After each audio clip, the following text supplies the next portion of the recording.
எனக்கு நான் உடுப்பு கழுவி கழுவி வேணான்னு போயிட்டு வாஷிங் மெஷின் ஒன்று இருந்தா நல்லா இருக்கும். மகிட்ட ஸ்கூல் வேலைக்கு லேப்டாப் ஒன்று வாங்கணும். கிட்டடியில நாங்க ஷாப்பிங் போகவே இல்லையே. ஜீரோவா தான் இருக்கு. கையில இருந்த காசு முடிஞ்சிட்டா?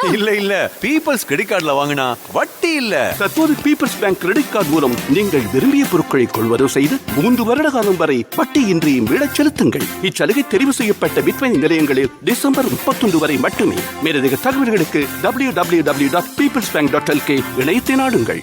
இன்னும் சில வினாடிகளில் எமது செய்திகளை நீங்கள் கேட்கலாம். பீப்பிள்ஸ் பேங்க் கிரெடிட் கார்டு மூலம் நீங்கள் விரும்பிய பொருட்களை கொள்வதவு செய்து வட்டியின்றி மீளச் செலுத்துங்கள். இது இலங்கை ஒலிபரப்பு கூட்டுத்தாபனம்.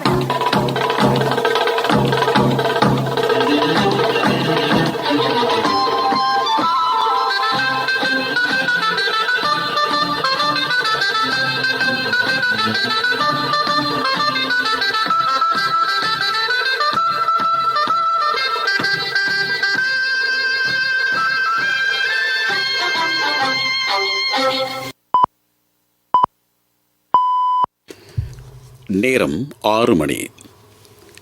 இலங்கை ஒலிபரப்பு கூட்டுத்தாபனம் செய்திகள். செய்தி ஆசிரியர் ஃபசான் நவாஸ், வாசிப்பவர் கே ஜெயகிருஷ்ணா. முதலில் தலைப்புச் செய்திகள். தொற்றா நோய்க்கு உள்ளானவர்களை கொரோனா தொற்றிலிருந்து பாதுகாப்பதற்கான விசேட வேலை திட்டம் அவசியம் என்று ஜனாதிபதி வலியுறுத்தியுள்ளார். தனிமைப்படுத்தப்பட்டுள்ள பிரதேசங்களுக்கு எவருக்கும் செல்லவோ அங்கிருந்து எவருக்கும் வெளியேறவோ இடமளிக்க வேண்டாம் என்று வலியுறுத்தப்பட்டுள்ளது. நாட்டின் மேலும் 3 கொரோனா மரணங்கள் இடம்பெற்றுள்ளன. தீகவாபி பிகாரியின் அபிவிருத்தி பணிகள் பிரதமரின் பங்கேற்புடன் இன்று ஆரம்பம். தொற்று நோய்களுக்கு சிகிச்சை அளிப்பதற்கான விசேட வைத்தியசாலை ஒன்று கிளிநொச்சியில் அமைக்கப்பட்டுள்ளது. கொழும்பு மனிங் சந்தையின் நடவடிக்கைகளை கொழும்புக்கு வெளியில் ஆரம்பிக்க நடவடிக்கை. நீண்டகாலம் பிரதமராக பதவி வகித்த பஹ்ரைன் பிரதமர் உயிரிழந்துள்ளார்.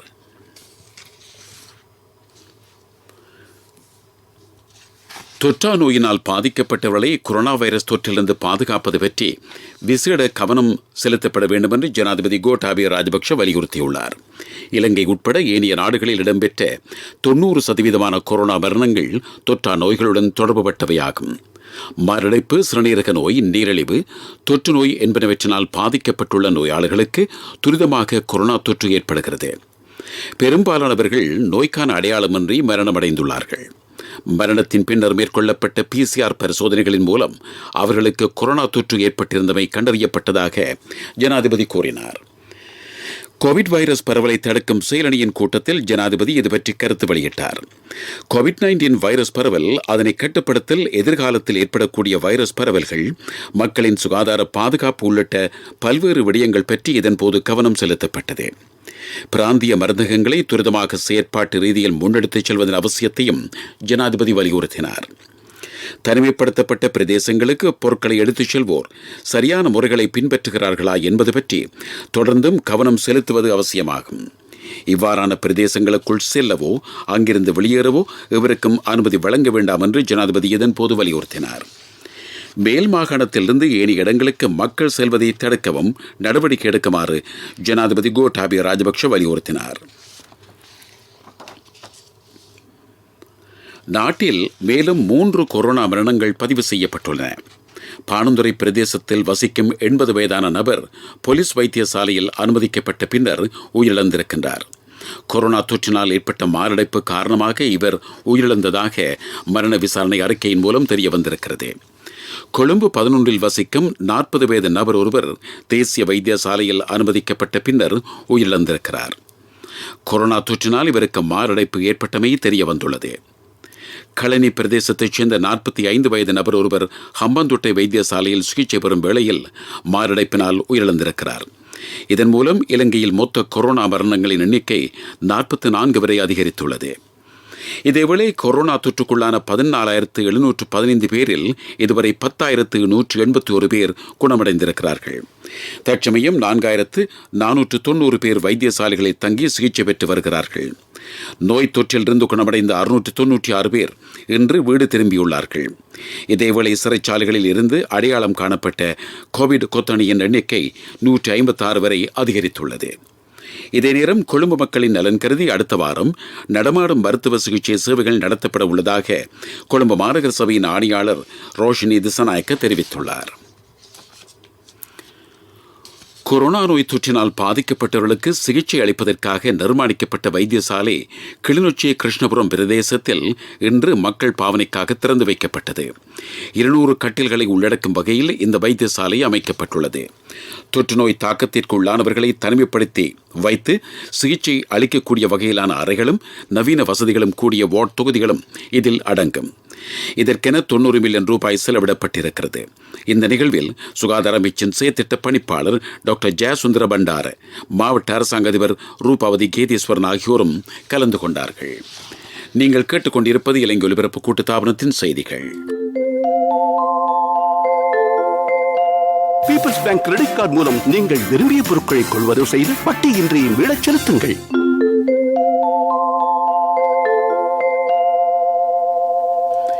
எதிர்வரும் சனிக்கிழமை கொண்டாடவிருக்கும் தீபாவளி பண்டிகையை வெளியிடங்களுக்கு செல்லாது வீடுகளில் இருந்தவாறு கொண்டாடுமாறு நுவரெலியா மாவட்ட செயலாளர் ரோகண புஷ்பகுமார தோட்ட மக்களிடம் கோரிக்கை விடுத்துள்ளார். நுவரெலியா மாவட்டத்தில் மாத்திரம் 50 கொரோனா தொற்றாளர்கள் அடையாளம் காணப்பட்டுள்ளார்கள். இதில் 40 பேர் தோட்ட பகுதிகளைச் சேர்ந்தவர்கள். தோட்டப்புற மக்களின் வாழ்வியல் முறைக்கமைய அவர்களுக்கு மத்தியில் நோய் தொற்று வேகமாக பரவும் வாய்ப்பு காணப்படுகிறது. கோவில்களில் இடம்பெறும் சமய வழிபாட்டு நிகழ்ச்சிகளில் வரையறுக்கப்பட்ட குழுவினரை மாத்திரம் இணைத்துக் கொள்ளுமாறு மாவட்ட செயலாளர் கோவில்களின் முக்கியஸ்தரிடம் கோரிக்கை விடுத்திருக்கிறார். ஹம்பாந்தோட்டை ஆரப்புக்க தோட்ட பிரதேசத்தில் மருந்து உற்பத்தி தொழிற்சாலை வலயம் ஒன்றை ஸ்தாபிக்க அரசாங்கம் தீர்மானித்துள்ளது. 400 ஏக்கர் விஸ்தீர்ணமான நிலப்பரப்பில் மருந்து உற்பத்தி தொழிற்சாலைகள் அமைக்கப்பட உள்ளன. முதல் கட்டமாக 200 ஏக்கர் விஸ்தீர்ணமான நிலப்பரப்பில் 20 மருந்து உற்பத்தி நிறுவனங்களை அமைக்கும் யோசனைக்கு அமைச்சரவை அங்கீகாரம் அளித்துள்ளது. அமைச்சர் பவித்ரா வன்னியாராட்சி சமர்ப்பித்த இது தொடர்பான யோசனையை அமைச்சரவை ஏற்றுக்கொண்டுள்ளது. 2ஆம் கட்டமாக மேலும் 20 மருந்து உற்பத்தி தொழிற்சாலைகளை அமைப்பது அரசாங்கத்தின் இலக்காகும். பௌத்த சமயத்தின் 12 முக்கிய ஸ்தலங்களில் ஒன்றாக கருதப்படும் கிழக்கு மாகாணத்தின் மிகப்பெரிய விகாரையான தீகபாவி விகாரையை மறுசீரமைக்கும் பணிகள் பிரதமர் மஹிந்த ராஜபக்ஷ தலைமையில் இன்று ஆரம்பித்து வைக்கப்பட்டன. விகாரையின் விகாராதிபதி சங்கைக்குரிய மகாவுய சோபித தேரரின் அனுசாசனத்திற்கமைய அபிவிருத்தி பணிகள் ஆரம்பிக்கப்பட்டன. பிரதமர் மஹிந்த ராஜபக்ஷ ஜனாதிபதியாக பணியாற்றிய காலப்பகுதியில் வடக்கு கிழக்கு மாகாணங்கள் துரிதமாக அபிவிருத்தி அடைந்ததாக சோபித தேரர் குறிப்பிட்டார். விகாரையை மறுசீரமைப்பதற்கு இதற்கு முன்னர் எடுக்கப்பட்ட நடவடிக்கைகள் தோல்வியடையும் என்று முப்படையினர், சிவில் பாதுகாப்பு படையணி, தொல்பொருள் திணைக்களம் என்பனவற்றின் ஒத்துழைப்போடு 2 ஆண்டுகளில் நிர்மாணப் பணிகளை பூர்த்தி செய்வது இலக்காகும். மனிங் வர்த்தகச் சந்தையின் நடவடிக்கைகளை தற்காலிகமாக கொழும்புக்கு வெளியில் ஆரம்பிக்க தீர்மானித்துள்ளதாக போலீஸ் ஊடக பேச்சாளர் பிரதி போலீஸ் மாதிபர் அஜித் ரோகன தெரிவித்துள்ளார். பாலியகுட பிரதேசத்தில் இதற்கான பகுதி ஒன்று அடையாளம் காணப்பட்டுள்ளது. அந்த பகுதியின் வசதிகளை அபிவிருத்தி செய்யும் நடவடிக்கைகள் ஆரம்பிக்கப்பட்டுள்ளன. வார இறுதி நாட்களில் அல்லது எதிர்வரும் திங்கட்கிழமை சந்தை நடவடிக்கைகள் ஆரம்பிக்கப்பட உள்ளன. சந்தை நடவடிக்கையுடன் தொடர்புடையவர்களுக்கு கொரோனா தொற்று இல்லை என்பது PCR பரிசோதனைகளின் மூலம் உறுதிப்படுத்தப்பட வேண்டும் என்று போலீஸ் ஊடக பேச்சாளர் வலியுறுத்தினார். கொழும்பு துறைமுக நகர செயல் திட்டம் 20,000 முக கவசங்களை சுகாதார அமைச்சுக்கு அன்பளிப்பாக வழங்கியுள்ளது. COVID-19 வைரஸ் பரவலை தடுக்கும் அரசாங்கத்தின் வேலை திட்டத்திற்கு ஒத்துழைப்பு வழங்கும் நோக்குடன் இந்த அன்பளிப்பு வழங்கப்பட்டுள்ளது. பொருளாதார மறுமலர்ச்சி மற்றும் வறுமை ஒழிப்பு தொடர்பான ஜனாதிபதி செயலணியின் தலைவர் பசில் ராஜபக்ஷவின் கோரிக்கைக்கமைய இவை அன்பளிப்பாக வழங்கப்பட்டுள்ளமை குறிப்பிடத்தக்கது. தற்போது பீப்பிள்ஸ் பேங்க் கிரெடிட் கார்டு மூலம் நீங்கள் விரும்பிய பொருட்களை கொள்வதோ செய்து 3 வருட காலம் வரை வட்டியின்றி மீளச் செலுத்துங்கள். மேலதிக தகவல்களுக்கு peoplesbank.lk இணையத்தை நாடுங்கள். பிரதான செய்தி வழங்குவோர் ஒவ்வொரு வீட்டிலும் இருக்க வேண்டிய வீட்டு வைத்தியர் சித்தாலேப. உயர் நீதிமன்றத்திற்கான 6 நீதியரசர்களின் நியமனத்திற்கு பாராளுமன்ற பேரவை அங்கீகாரம் அளித்துள்ளது. சபாநாயகர் மஹிந்தயா பாபேவர்தன தலைமையில் கூடிய பாராளுமன்ற பேரவை ஜனாதிபதியின் நியமனங்களுக்கான அங்கீகாரத்தை வழங்கியுள்ளது. நீதியரசர்களான திலீப் நவாஸ், குமுதினி விக்ரமசிங்க, ஷிரான் குணரட்ன, அச்சலா வெங்கப்புலி, மஹிந்த சமயவர்தன, ஜனக டி சில்வா ஆகியோர் உயர் நீதிமன்றத்திற்கு புதிதாக நியமிக்கப்பட்டுள்ளார்கள். இதேவேளை மேல்முறையீட்டு நீதிமன்றத்தின் உரிய தலைவராக நீதியரசர் அர்ஜுன உபேசகரவை நியமிக்கவும் பாராளுமன்ற பேரவை அங்கீகாரம் அளித்துள்ளதாக சபாநாயகர் மஹிந்த யாப்பா அபிவர்தன அறிவித்தார்.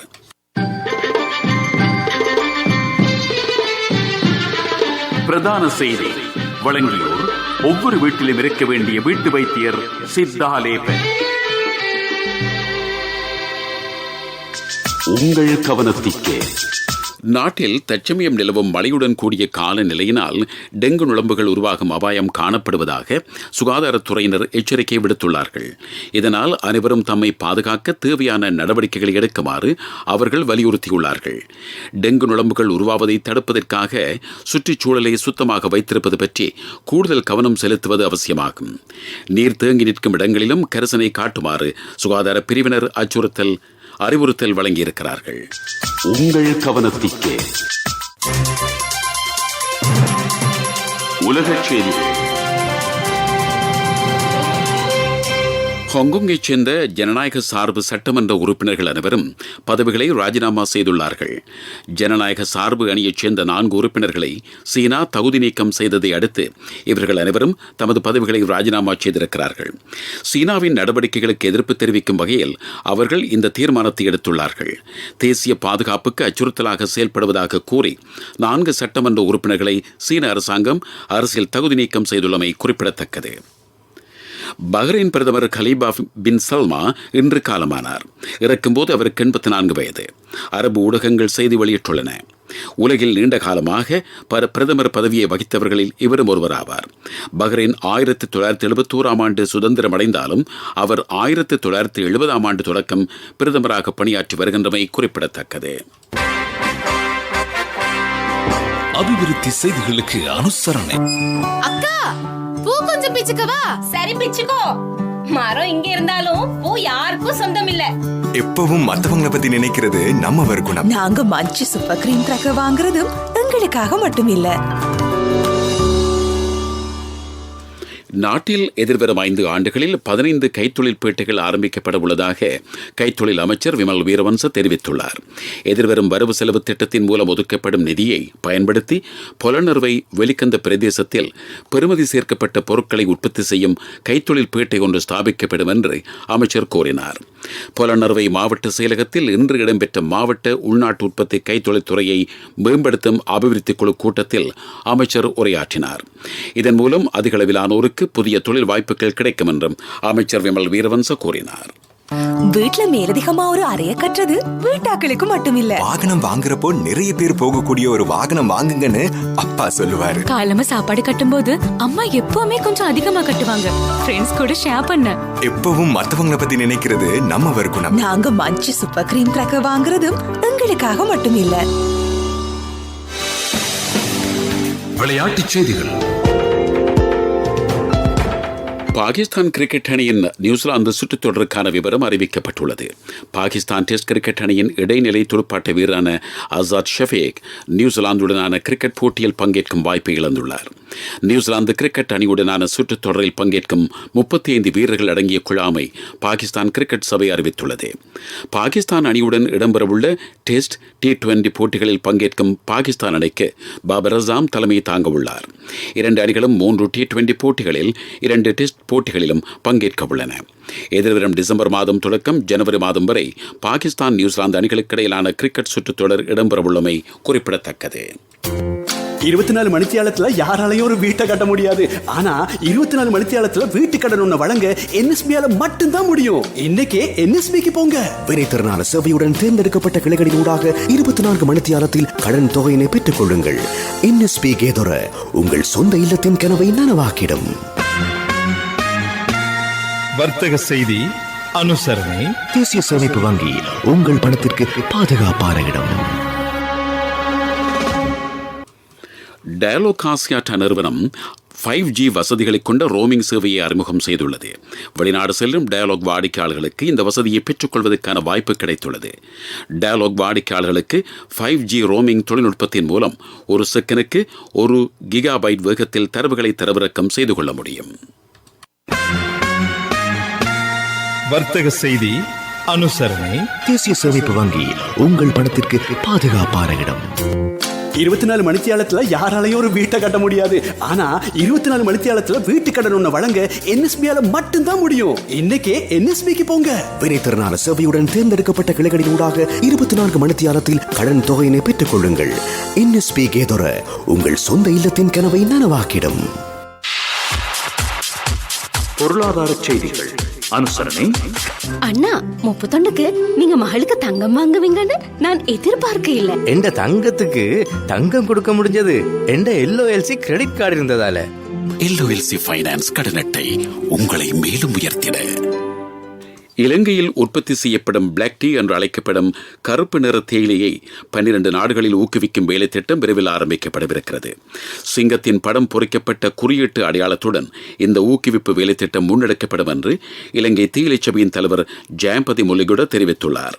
ரஷ்யா, யுக்ரைன், ஜப்பான், சீனா, ஆஸ்திரேலியா, மத்திய கிழக்கு நாடுகளில் இந்த தேயிலை ஊக்குவிப்பு நிகழ்ச்சிகள் நடைமுறைப்படுத்தப்படவுள்ளமை குறிப்பிடத்தக்கது. ஐயோ என்னப்பா இவங்க போக மாட்டேங்கிறாங்களே.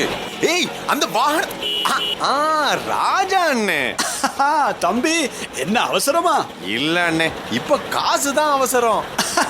உண்மையாவா? காசு அவசரம்னாலும் தம்பி அவசரப்படாதீங்க. எந்த ஒரு எல்ஓஎல்சி ஃபைனான்ஸ் கிளையிலும் 3வீல் புத்தகத்தை வச்சு காசை வாங்கி கொள்ளுங்க. எல்ஓஎல்சி ஃபைனான்ஸ் வீல் புத்தகத்துக்கு கேஷ், 3வீல் புத்தகத்துக்கு உடனடியாக கையில் கேஷ். காலநிலை அறிக்கை. நாட்டின் பெரும்பாலான இடங்களில் இன்றிரவு மழை பெய்யும் சாத்தியம் காணப்படுவதாக வளிமண்டலவியல் திணைக்களம் அறிவித்துள்ளது. வடக்கு கிழக்கு மாகாணங்களிலும் தென் மாகாணத்தின் கரையோர பிரதேசங்களிலும் நாளை காலை வேளையில் மழை பெய்யலாம். மேல் சப்ரகமுவ தென் மத்திய வடமேல் மாகாணங்களில் 100 மில்லிமீட்டர்களுக்கும் அதிகமான மழை பெய்யலாம். இதேவேளை நாட்டில் வடக்கு தெற்கு கடல் பிரதேசங்களில் இடைக்கிடையே இடியுடன் கூடிய மழை பெய்யும் சாத்தியம் காணப்படுகிறது. காலியிலிருந்து கொழும்பு, மன்னார், காங்கேசந்துறை ஊடாக திருகோணமலை வரையிலான கடற்பிரதேசத்தில் காற்றின் வேகம் மணிக்கு 30 கிலோமீட்டர்களுக்கும் 40 கிலோமீட்டர்களுக்கும் இடைப்பட்ட வேகத்தில் இருக்கும்.